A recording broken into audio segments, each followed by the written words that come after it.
Wars: The Last Jedi, the 8th installment of the Star Wars saga, not counting Rogue One or the Clone Wars animated film. This one is from writer and director Rian Johnson, who directed Looper previously, a film that I really love. And because Star Wars is all about secrecy nowadays, I'm going to try to be really vague with my plot explanation. Hopefully none of you feel like I spoiled it for you. Basically, it picks up after the Force Awakens events. Rey is now on the island that Luke has banished himself to, and she's seeking training. She wants to grow her Jedi skills. Unfortunately, Luke is very reluctant to that. Meanwhile, while that's going on, the Resistance is having a really tough time against the First Order, because even though they blew up Starkiller Base, the First Order is still large and very much so in charge of the situation, especially because the viciousness of Supreme Leader Snoke is looming large. I'm a Star Wars fan. I think that's pretty obvious. I think I'm a little bit more jaded Star Wars fan at this point. Of course, I still love the movies, and I'm not, like, just hating on the franchise, like, all the time now. It's just that I'm not really into the whole, let's speculate about everything kind of thing. Like, usually when I watch the Star Wars trailers now, I'm just like, oh, that is pretty awesome. I'll rewatch that, like, maybe 3 more times,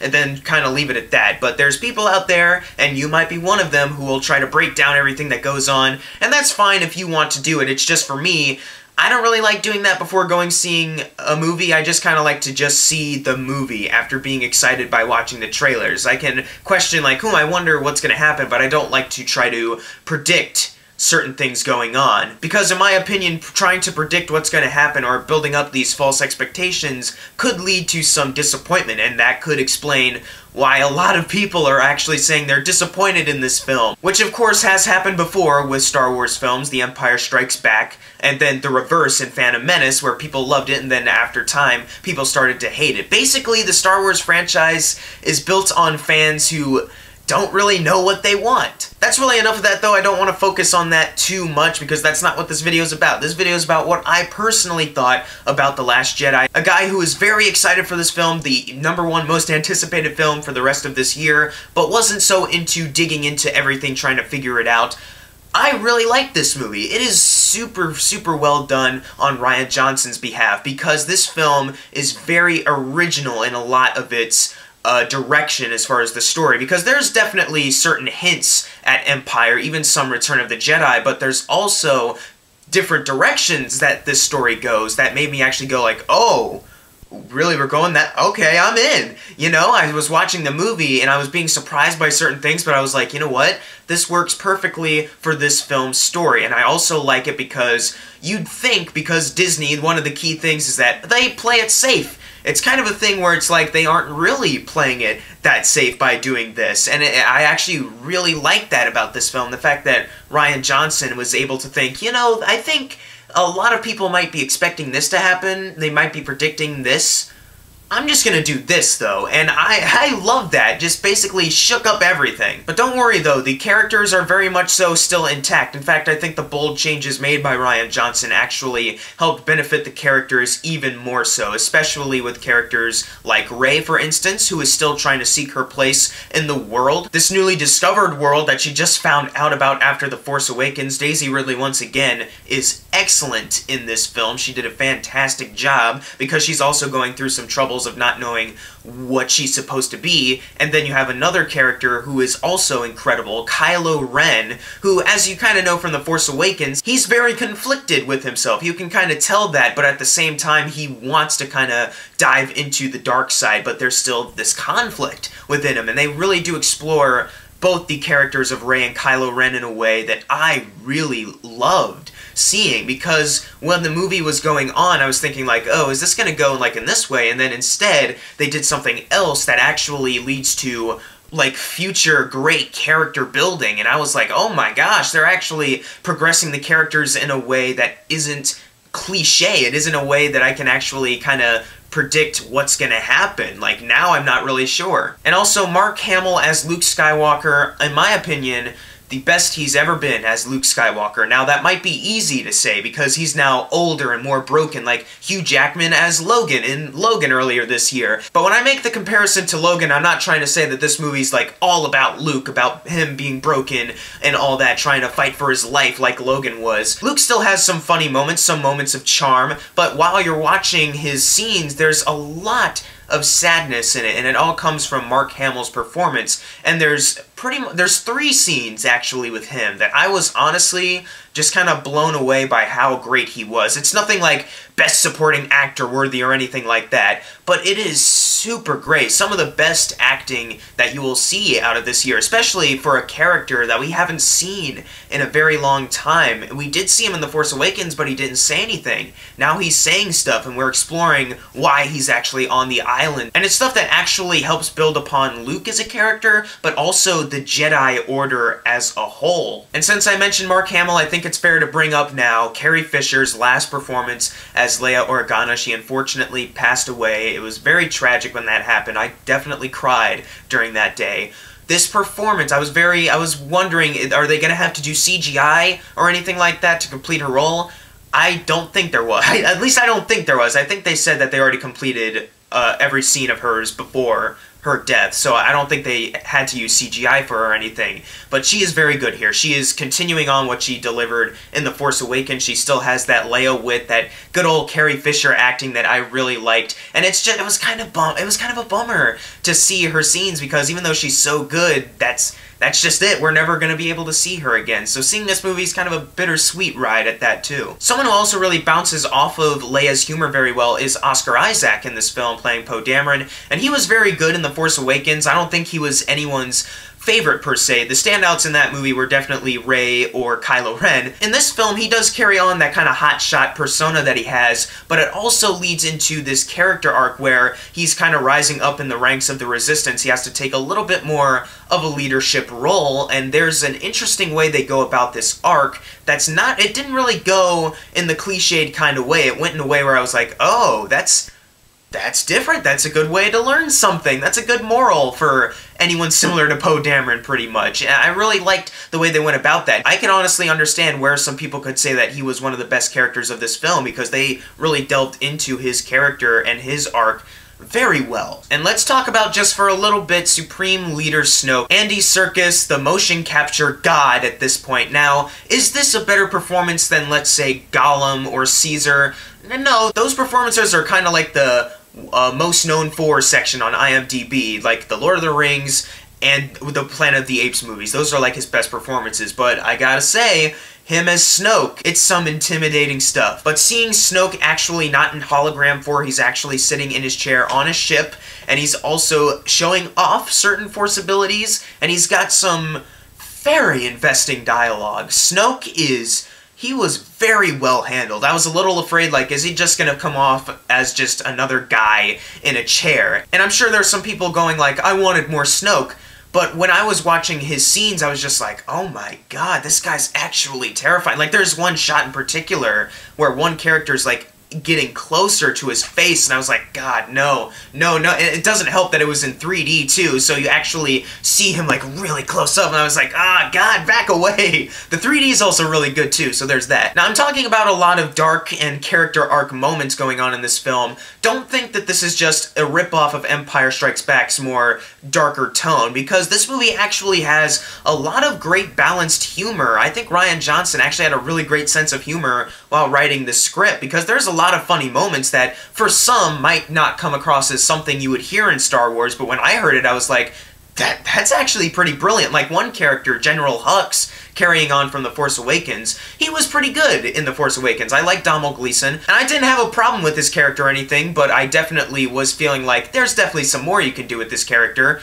In this film, they actually kind of play up like some of the comedy that you could do with a character like Hux, and he was great. Like, certain things they did with him were actually pretty funny. And of course, BB-8, we can't forget BB-8, who is pretty much another scene stealer from The Force Awakens. He also has some moments to shine in this film, especially during one action scene, where it was just like, holy crap, BB-8, what is this? How'd you learn it? You know what? I'm for it. I'm all good with this. You're awesome, BB-8. And of course, there's also the Porgs. Let's mention them really briefly. Some people might be a little concerned, like, oh, are they trying to go for that Minions crowd? Is this just gonna be really annoying, only made to sell toys? And yeah, they're only made to sell toys, like, duh. But while they're on screen, they actually aren't annoying. They're actually quite pleasant. They're small. They're not, like, taking up big portions of the film. They show up, like, in small portions when you'd expect to see them, pretty much. And what they do, they're pretty funny, they're pretty cute, so they can stay. As long as they can be, like, have the same amount of screen time that they did in this film, if they brought him back in 9, I'm fine with that. And the comedy kind of builds into something that I was really surprised in, was that the action scenes, there's a lot of moments that are kind of dark. You see a lot of people getting killed off, but then all of a sudden they'll have some jokes that don't feel out of place. They don't feel like it was forced in there. It all felt completely natural. I thought that was a really good way to kind of balance the tone. It felt perfectly like Star Wars action scenes, like the original trilogy, where you'd have like some really quirky dialogue going on with all the pilots, but then one of them would get shot down. It's kind of like that in this film, except they are playing a little bit more towards the jokey area, but it's not like horribly like just shoved in there like Guardians of the Galaxy Volume 2, where like after a big traumatic thing is revealed, all of a sudden they have to make a quick David Hasselhoff joke, you know? There's nothing like that going on in this movie, thank goodness. Just because there are moments where you have to be seriously invested in the film and take everything going on seriously, that doesn't mean there can't be those moments of levity where you can have a little bit of a chance to breathe. And I think that was really helpful, because there are some moments where you're going to be processing a lot of stuff, and then you're going to hear a joke and be like, that's a pleasant joke, and it doesn't feel like it was forced in there just cuz. I do have a few flaws with this movie, though. I don't want to build this up as some masterpiece, like, so Star Wars, I love it so much, it's the best since Empire Strikes Back.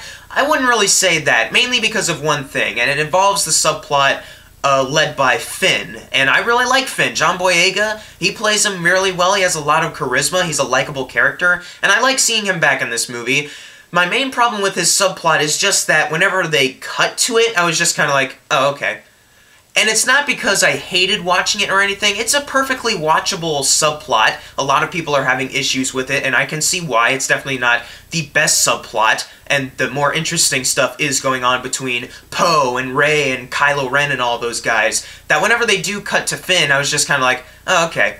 Not in like a angry way, I was just kind of like, alright, this is fine, but let's kind of get back to the other stuff, you know? And this subplot also introduces us to the character of Rose, who is very good. The actress Kelly Marie Tran, I think that's her name, she is pretty good as the character, but just the character as a whole, as far as seeing her on screen, what she has to do, not that impactful, not really a great introduction for her. Like, we know what her motivation is, we know what she's doing with the Resistance, so there's that kind of connection. You understand why she's doing what she's doing. It's just that it doesn't really feel like her introduction to the plot, or really her interactions with Finn, were really that delved into enough. And maybe that's because the film was originally 3 hours and they had to cut stuff out. Maybe some of that was Rose and Finn, I'm not quite sure. But there's definitely a feeling of like, I could have used a little bit more so that your character felt just a little bit more impactful. Also in this subplot is Benicio del Toro's character DJ, who's very mysterious,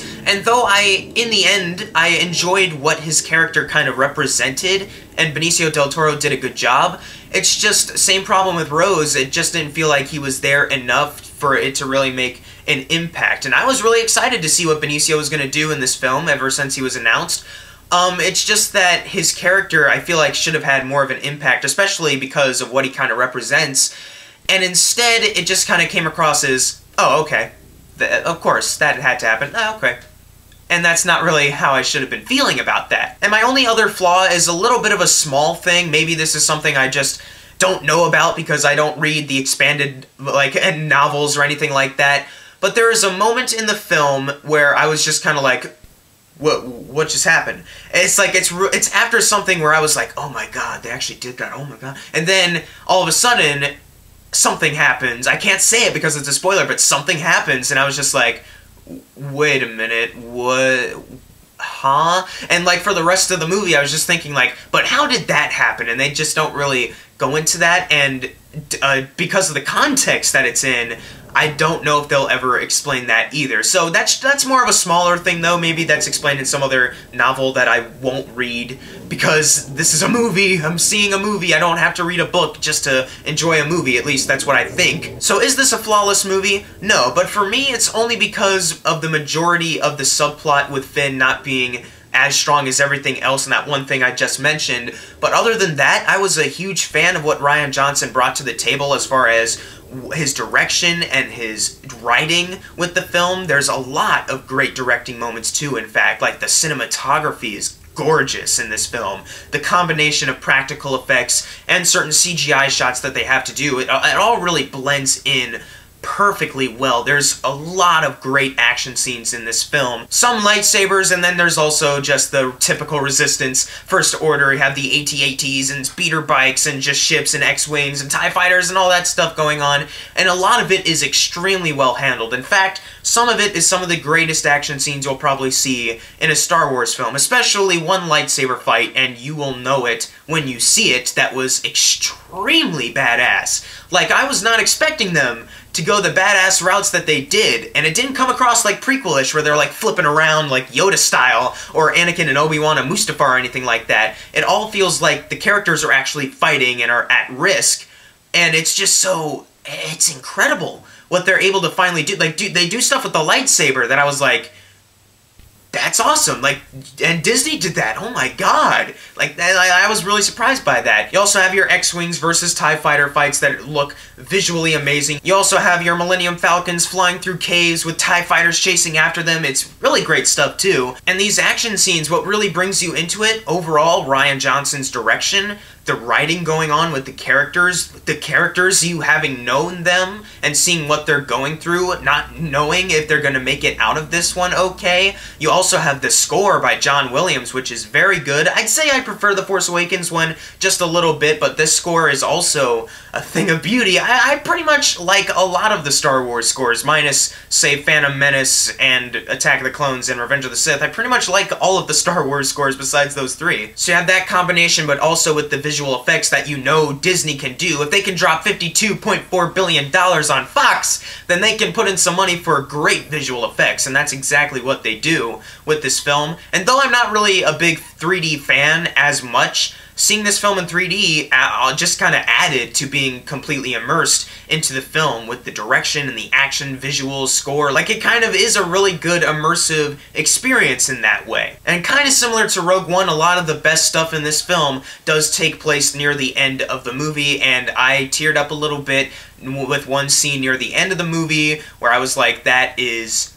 genius. It was something where I was like, I'm kind of afraid this is gonna happen, and it sort of did, but it went in a way where I was like, okay, you know what? I prefer that much more than what I was originally fearing to happen. This is actually kind of beautiful, in a way. This movie is kind of beautiful. It can also be really dark, but it can also be really funny. It's a really good balancing of tones, and in a 2.5 hour runtime, pretty much, they, for the most part, were able to keep me interested in the characters and the story and make me even more interested to see Episode 9 now. I'm even more interested to see what Rian Johnson's gonna do with his proposed new trilogy. I want to know what that's all about, because Rian Johnson, he knows Star Wars. He knows what should go down in a Star Wars movie. After seeing this one, I'm convinced that he can create something special with this new trilogy. So I'm all for it. I'm gonna give Star Wars The Last Jedi an A-. It's not a flawless masterpiece. It's not the next Empire Strikes Back. There's a lot of things that'll remind you of Empire and other Star Wars things, but it's all done in a way that will completely subvert your expectations, something that I really appreciated. The character arcs are just getting better and better. I enjoyed seeing these characters back on screen, and even though the subplot with Finn was just a little bit weaker, I was, for the most part, liking the Rose character, and I'd like to see where else she can go. I'd like to see where else all of these characters can go, especially with where the story is kind of set at the end of this film. I'm very interested to see what J.J. Abrams does to conclude this trilogy. But if you've seen Star Wars The Last Jedi yet, which you probably have, leave in the comments below what you thought of it, and as always, thank you guys for watching. Make sure to subscribe. I'm Jackson Fulcher. See you guys next time.